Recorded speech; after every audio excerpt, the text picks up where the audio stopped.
পাইছি। ছাত্র জনতার গণ অভ্যুত্থানের ফলে 5 আগস্ট আওয়ামী লীগ সরকারের পতন হয়। রাজনৈতিক এই পট পরিবর্তনের ঘটনায় গুঞ্জন জল্পনায় অনেকেই সামনে আনেন যুক্তরাষ্ট্রের ভূমিকার কথা।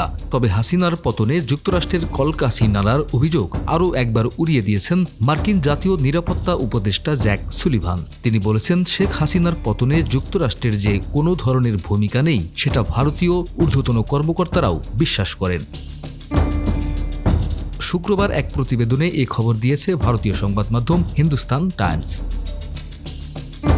বিগত মাসগুলোতে ভারতীয় সংবাদ মাধ্যমে আওয়ামী লীগ সরকার পতনের পেছনে যুক্তরাষ্ট্রের ভূমিকাকে দায়ী করে খবর প্রচার করা হয়, যেখানে দাবি করা হয় বাইডেন প্রশাসন বাংলাদেশের উত্তেজনাপূর্ণ পরিস্থিতিতে হস্তক্ষেপ করেছে, আর এতে ঢাকায় নয়াদিল্লির দীর্ঘদিনের মিত্র শেখ হাসিনা ক্ষমতাচ্যুত হয়েছেন। জ্যাক সুলিভান বলেছেন, বাংলাদেশে গণ অভ্যুত্থান ও সরকার পতনের পেছনে যুক্তরাষ্ট্রের হাত ছিল বলে যে অভিযোগ তা অযৌক্তিক। ভারতও এ ধরনের অভিযোগ বিশ্বাস করে না।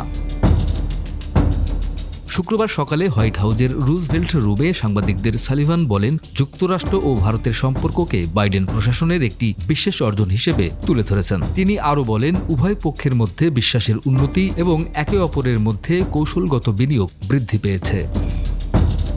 ডেস্ক রিপোর্ট, আমাদের সময়।